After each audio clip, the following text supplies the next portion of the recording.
Hey everyone, it's Nick here. Vegas Golden Knights are pleased to select from Owen Sound, Nick Suzuki. The Montreal Canadiens have traded Max Pacioretty to the Vegas Golden Knights. Losing Suzuki is rough though, because this guy looks like a player.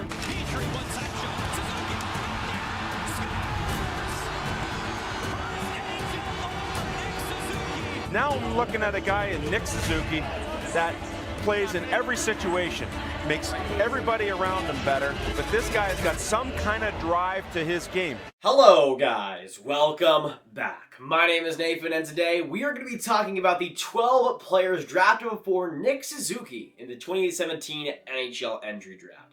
Now Nick Suzuki is looking like one of the most promising young players in the league, and with his rookie season, both in the regular season and the playoffs, Nick Suzuki is looking like a pretty fantastic player for the future and the now for the Montreal Canadiens. But there were 12 players drafted before him in the 2017 draft. He went 13th overall to the Vegas Golden Knights. So the question does have to be begged, who are the 12 players that were drafted before Nick Suzuki, and where are they now in 2020-2021? Watch till the end for all of the craziness, all the players, and all the Nick Suzuki content. And if you're new, hit that big red subscribe button for more hockey content, also just like this one. Now, in his rookie season, Nick Suzuki was just fantastic for the Habs. Got 13 goals, 28 assists for 41 points in 71 games in his rookie season, regular season-wise. And in the playoffs, got 4 goals, 3 assists, 7 points in 10 games played. So for me, when we look at Nick Suzuki, we look at a player who is a great offensive playmaking center for the future. And I think we'll also see him kind of improve in some ways going into next year, most notably on the defensive side of things. But potential-wise, he's absolutely sky high. And I think that's a player that will be a big-time player, not just in the now for Montreal, but of course in the future at such a young age of 21 as well. But there was, again, 12 players who were drafted before him in 2017. Some of them have lived up to the potential and have been fantastic, while others just have not gone up to what they should, being a top 13 pick. Now, Nick Suzuki was number 13, and we go to the player that was drafted right before him at number 12. And the 12th overall pick in 2017 was Martin Necas. Now, Martin Necas was an interesting one. He also had this past season, had his rookie season, same thing as Nick Suzuki. And in that time, got 36 points in 64 games. Pretty fantastic player to me. Martin Necas is a guy that goes pretty underrated in the conversation of great upcoming players. He is a winger right now for the Carolina Hurricanes, but that's a player that I could see developing as a center for the future. Great overall two-way centerman, and that's a player that, in terms of just overall skill, has a lot to offer. So for me, even though I'd probably prefer Nick Suzuki, this is definitely not a bad pick, and at number 12, you really can't complain too much. But we're going to go now to the 11th overall pick, and this could have been a really bad one, but he, over the past year, has looked a lot better.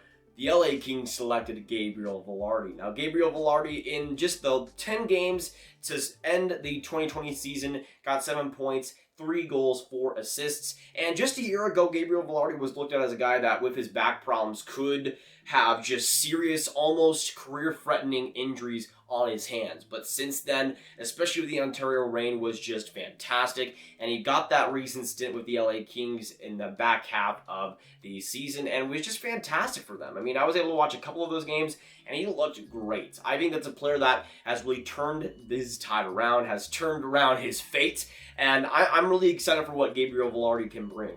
I would prefer Nick Suzuki on my team personally, but Gabriel Vilardi is still a guy that potential-wise has potentially one of the best skill sets in that draft, and if he can turn all around injury-wise, could be a pretty fantastic player for LA. So even though that pick a year ago was looking quite bad, at this point, really can't complain too much. We're now going to go to the number 10 spot, and the Arizona... Actually, was it the Arizona Coyotes? No, it was the Florida Panthers. I was thinking of somebody else. Anyways, the Florida Panthers, who ended up selecting this player 10th overall in the 2017 draft, has looked decent, but is not fully breaking out in the NHL yet. That being Owen Tippett. Now, Owen Tippett's an interesting one because he ended up getting a stint with Florida, 7 games played, 1 goal, a couple years back, if I believe. And he has been in the AHL this past season, looked pretty great. And I think that's a player that has kind of gone on a really interesting path because OHL-wise, he, for me, was kind of a little bit one-dimensional, but especially in the AHL, I feel like his game has rounded out a lot more than I would have expected, and that's a fantastic sign for the Florida Panthers. I think he could potentially be in the Calder conversation going into next year and could have a pretty good year for Florida. So again, I would definitely prefer Nick Suzuki, but the jury is still out on Owen Tippett, and he still could become something really, really good. We're now going to go to the number 9 pick, and this is not looking good whatsoever. We now go to the Detroit Red Wings and 9th overall pick in Michael Rasmussen. Now, Rasmussen, in his career, at least so far in the NHL, has gotten 62 games played and 18 points. And over the past couple of years, has been mostly an AHL regular. And for me, Rasmussen, there's still time for him to become something. But I think that potential that he had as a top 6 forward is pretty much over and done with. I could see him being a pretty decent third-line player if everything works out right now, but there has been some injury concerns, some consistency concerns, and just hasn't really felt like he's fully transitioned to the pro level. He's still got time, but for Detroit, I really don't see him becoming an amazing player or anything. Definitely not comparable to a guy like Nick Suzuki. And even though Rasmussen is still a center, I'm really not sure where his top end lies, at least at this point. Definitely not worthy of a 9th overall pick, and honestly might not even be in the first round in a redraft at this point. Now, speaking of interesting players in redrafts, we now go to the 8th overall pick, and the Buffalo Sabres selected Casey Mittelstadt. Now, I was always a decent believer in Mittelstadt. I think he had great offensive potential, but there was always some pretty big physical red flags. Not doing a pull-up is definitely one of them. He's still 22. I don't know if he develops into a center. We'll see. But compared to what Nick Suzuki has done at the NHL level, it's like comparing a friggin' big apple to this small orange. It's just not happening. In 2020, he ended up playing 31 games, getting 9 points.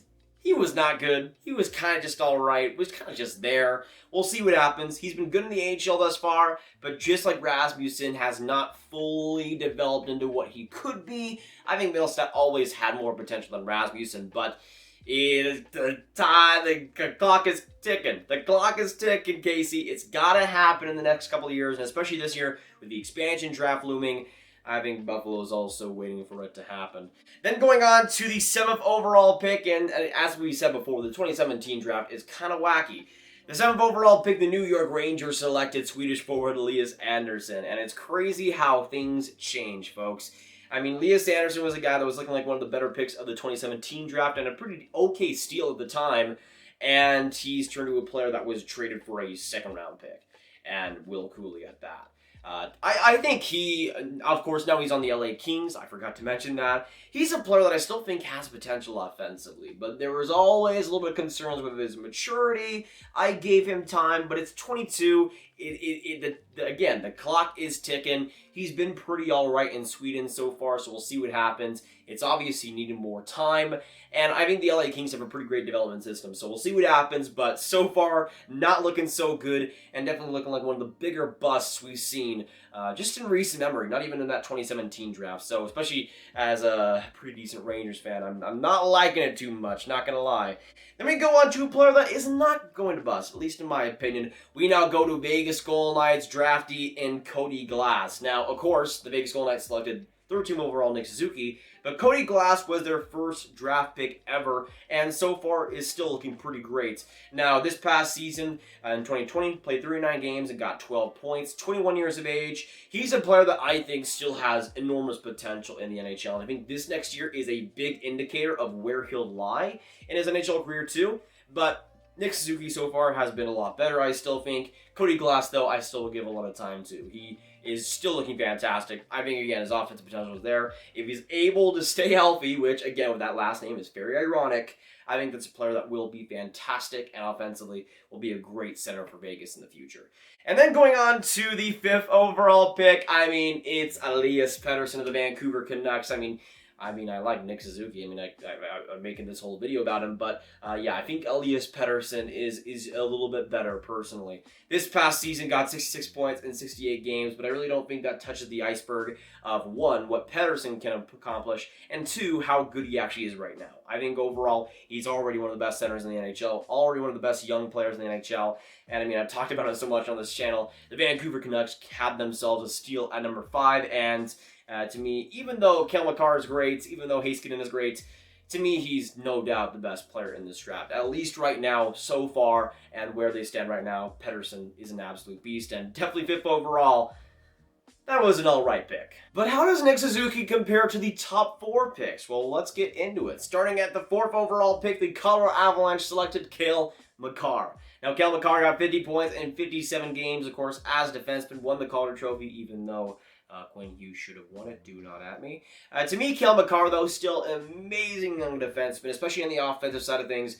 Brings pretty much everything you'd want, and such a tight package at such a young age, at number 22 or at age 22. I mean, I like Nick Suzuki. He's not quite on the Cale Makar level side of things, though. I think Cale Makar absolutely was worth that top 5 pick at a time, and so far he's proven that sentiment pretty worth it in the Colorado Avalanche.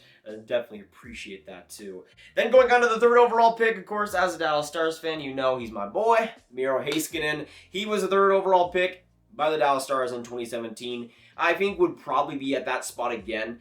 You probably have Pettersson number 1, Cale Makar 2, and then Heiskanen number 3 in a redraft. At least if it was the teams themselves, not you, but the teams themselves. I think Heiskanen would probably go back to Dallas number 3.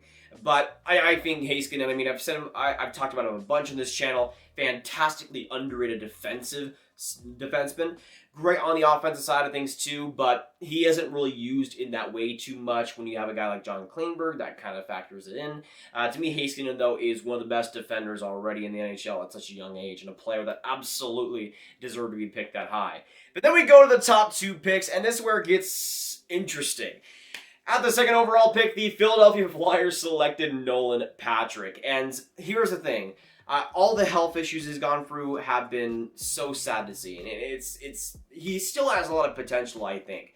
But he's 22, and we really don't know with the migraines issue if that's going to subside, if we'll see that get any better, because it doesn't seem like he's made a ton of big progress lately. But I'm really hoping he does, because Nolan Patrick seems to be an amazing person, an amazing player, and I think he still has a lot of potential in the NHL. So far in his career, 61 points in 145 games. I don't think we should close the book on Nolan Patrick at all right now, but I would probably take Nick Suzuki over him at the moment.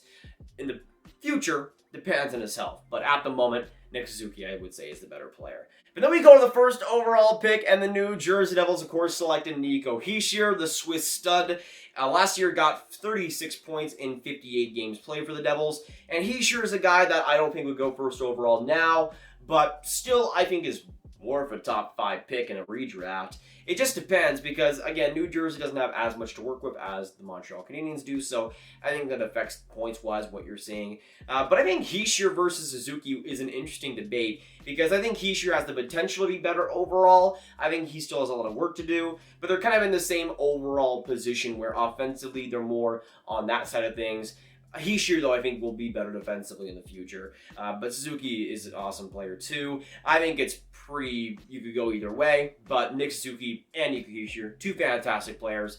1st overall, though, not quite sure about that. And I think in a redraft, especially the 2017 draft, is wacky because you probably have Pettersson, Makar, Heiskanen, Hischier maybe around there, maybe Suzuki, but a lot of that is just depending on how you feel. This 2017 draft, I mean, I'm not going to sugarcoat it. It was pretty bad looking back on it. Especially that 1st round was just not that great. And Nick Suzuki was one of the better players, let's say, in that top 15, especially as you could probably tell throughout this video. But especially at a 13th overall pick, Nick Suzuki, I would expect would in the redraft be at least top 8.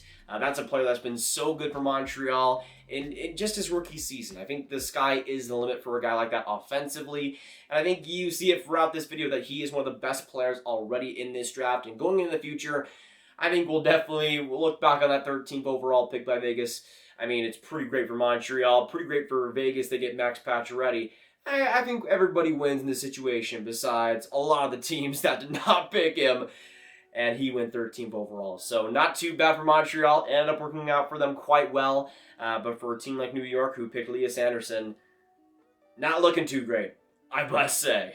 But that is going to be it for today, guys. Thanks so much for watching. If you enjoyed, hit that like button, but hit that subscribe button if you're new and you want more Habs hockey content just like this one. Make sure you comment down below, though, what do you agree and disagree with, and what do you think about the 12 players that were drafted before Nick Suzuki in the 2017 draft? Let me know all your thoughts down below. Make sure you share this video with your friends. Get the video out there. Get the Nick Suzuki picks out there. And click on this card for all my hockey prospect content right in one playlist. I love you. I'll see you in the next video or stream. Goodbye.